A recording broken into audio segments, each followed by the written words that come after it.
This is the most important instrument, is your hands, your heart and your mind.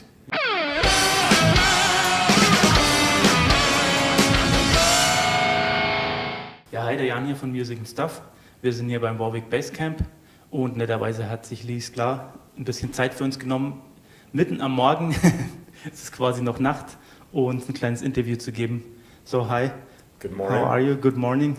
Is it a good time for you? It's like 9 o'clock in the morning? I'm usually awake by 5 to 5:30 in the morning, so this is already half my day, so it's good. It's fine. Okay. Yeah. So you're... I'm an early person. Okay. I'm also a late person. I don't sleep much. Yeah, that's a good thing when you are a musician. Yeah. When you have to work long days. I figure I can sleep when I die, so I try to stay awake as much as I can at this point. Yeah.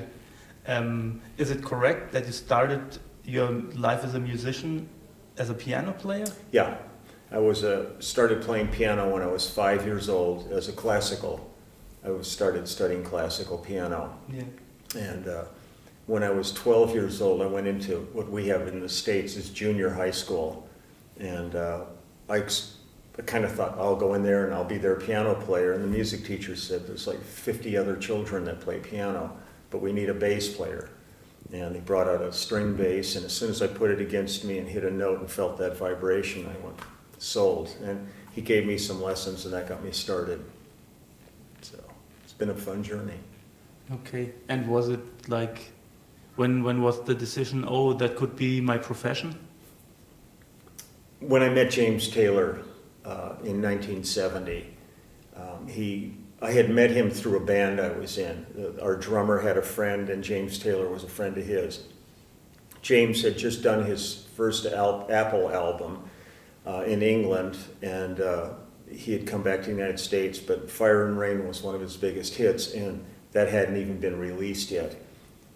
But it was just being released, and he remembered me from hanging out at these rehearsals, and they asked me if I would play this gig with him in LA. And I played it, figured I'll just go play a gig with the guy, but I was in university at the time studying other things. And next thing you know, it became this huge hit, and they got offered one more gig, and then that one more gig ended up turning into the rest of my life. So you never know. You know, you come to these paths, little crossroads and forks in the road in your life, and I could have gone that way and stayed in university, and he ended up an oceanographer or a medical illustrator, which is what I was studying. Yeah. But I ended up in the studio and on the road for up to today and future. Yeah. So it was funny. It was a very pivotal moment, special time. Yeah. So that was not the plan when you were 15 and I want to be a professional musician? Well, I always played. I mean, I've always played, but I really didn't think this was a profession. I mean, even though I saw professional musicians, I didn't register. I always thought I'll have a job and then I'll get together with other friends and we'll play bars on weekends, which was what we were doing. I never thought it would actually be a real career. Because it's one of those ones that even after you're successful, people are going to go, when are you going to get a job? They can't take this seriously as a profession. But I didn't sit there with a game plan and figure out I'm gonna do this and I'm gonna do that and that's gonna get me to this point. It just kind of happened really fast, and it was an explosive time in Los Angeles. There was a whole new movement that was starting to develop with singer-songwriters. So you had Jackson Browne and James Taylor and Linda Ronstadt and the Eagles and all these things forming. And James was the first one of the really big ones of that, and Russ Kunkel and I were on his record at that point, so people were looking at the record and seeing our names on it, and they figured, well, if it's good enough for James, we should use him on our record. And next thing you know, the phone's ringing every day, and we were working constantly and doing, for me, literally thousands of albums later. Yeah. So crazy. Crazy time. Was it easy to learn how to be a studio musician? It was, I can't say easy, but it was one of those things that you just sort of learned every day, because it was almost like guerrilla recording. I mean, it was like nobody really had any rules. I'm sure you guys have probably talked about the Wrecking Crew, who were the musicians that were like the late 50s, did all the records in the 60s, up into the 70s. And I remember being in a band in 1967, and when we went in to do our album, I'm sitting in the studio. We weren't allowed to play on our record. We sang on it, but I looked through the window and there was all the Hal Blaine and Tommy Tedesco and all these amazing musicians in there of the Wrecking Crew. And I kind of went, oh God, I wish I could do that. How do they do that? And 3 years later, I was working with all those guys. So I learned what I could from them, and also we just learned every day. Everybody was helping each other. It was a really good community of musicians, of engineers, of producers, of artists. So when we'd get in the studio, everybody really worked together. And so we honed our craft. The hardest thing is like getting a sound. Because when you're playing live, you can get away with anything live, for the most part. I mean, if you're playing is kind of sloppy and you make fret noise and all that when you're playing, the audience doesn't really hear that. In the studio, boy, let's isolate the bass part, and you listen and you go, oh, it's terrible. It's just, so I really had to work hard at really making sure I played as an accurate player, and I had a really good bass tone for all the things we did. And I was fortunate that I was a reader.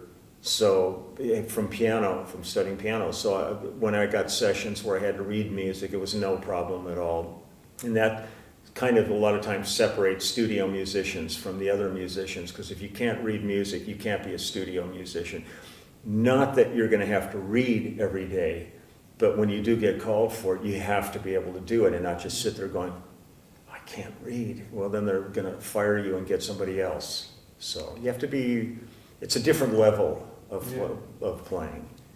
Yeah, would you say, or what would you say, is there something special about your playing they wanted, or was it more like, as you said, oh, he was on this and that album? And I think a little of both. I think, I think they like the credentials.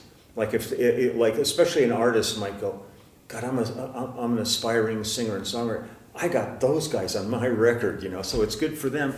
But a lot of it too is that we really did create a different sound. I mean, people talk about the West Coast sound and all that, and that was kind of us.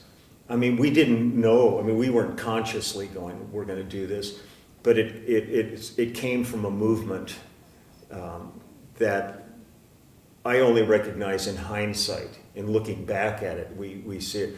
While it was happening, you're living in the moment, so you don't really see what's going on. You're just happy to be playing music and hanging out with your friends and actually getting paid for it for a change. Yeah, and I guess, as you said, you are hearing everything in the studio, so you started to think about your gear early too, and how to fix Well, I always thought, I'm not a gear guy particularly. Like I know guys that when they start talking about gear, their eyes glaze over, and it's like, suddenly it's Christmas time and they're talking about all their gifts. I don't really think that much about it. I've tried not to think about gear because there's many situations, even on the tour that I'm doing right now, we're using rented backline. I'm not taking like my rack and all my cool stuff that I've built my sound around. We just sent out some notes to these different different venues we're doing, and I put in a couple of requests for different bass amps that I might want to use that are available in that area. And I'm just carrying one bass over my shoulder for the gigs. So I try to have good gear, but my life doesn't revolve around any specific stuff. So in the studio, I have a setup that I always use that I'm very, very happy with. Yeah. And usually I try to get the engineers, if they have extra channels and stuff, to mic my amplifier. They may still only use it direct, but I like to give them the alternative. So, try to do it as best as possible with what I have. Yeah, and how does this studio setup look? On most sessions that I do, I got involved with Warwick, and I fell in love with the Star bass. That's the only Warwick instrument I've been using, and I'm really happy with it. I have another bass that I call Frankenstein, because it was all kinds of pieces that we put together back in 1973, and it's a great bass. It turned out to be fantastic. It could have been terrible, but it turned out to be fantastic, and I've used it on probably 2,400 albums since we built the thing. So I take those. I have a Dingwall 5-string with the fan fretting, and that's my 5-string that I use. And then I might take my Starbase fretless with me also if I want to carry that. I use a euphonic audio amplifier, and the one I take to the studio is a combo. It's a single 12, and it's their 800 iAmp 800 head that's built into it. And one of the best things about that is it has like a luggage thing on wheels. So you get out in the parking lot, you can just walk it in instead of carrying it in. I use a TubeWorks DI. And they don't exist anymore. There was the Moss Valve company in the old days. I've had it forever, and we've A/B'd it against a ton of DIs, and it's still one of the best DIs. And I keep it simple. I carry a few, like a Boss OC2 octave divider and a TC chorus flanger. I throw them in my bag, and if I need them, I take them out. If I don't need them, they stay in the bag. I don't bring pedal board or anything like that. So.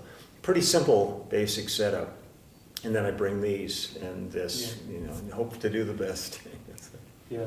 So the mind and the hands of the player are still absolutely by way more, the most important. This is the most important instrument: is your hands, your heart, and your mind. Yeah. I mean, I can pretty much do a session on any bass.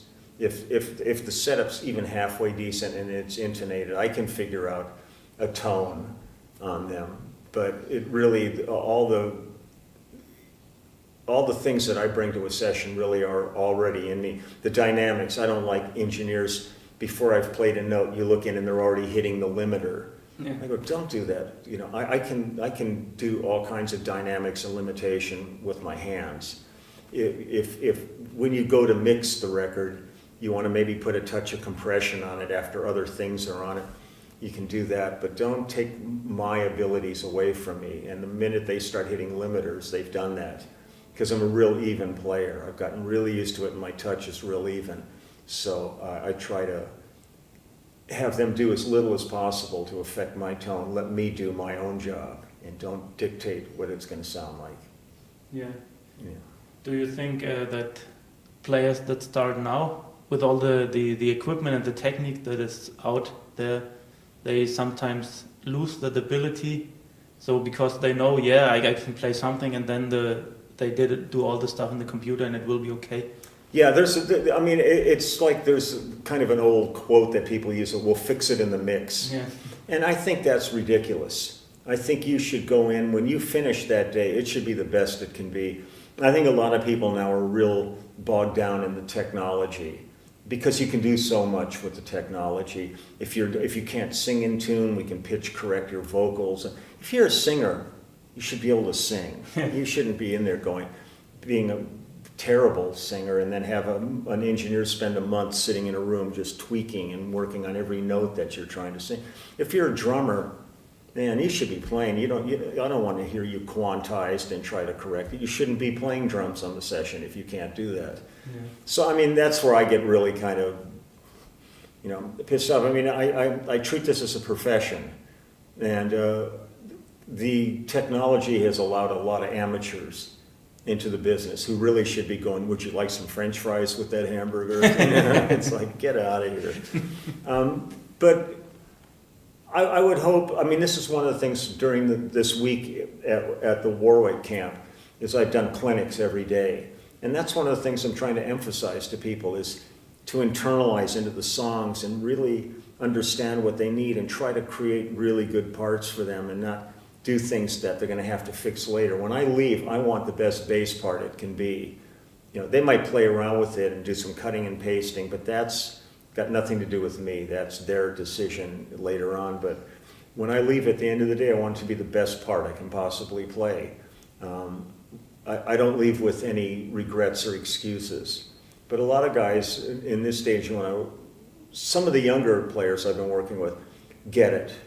They're really great drummers and great guitar players. But there's a lot of people, just because you can buy a bass doesn't mean you're a bass player. Yeah. But a lot of people get that kind of mentality.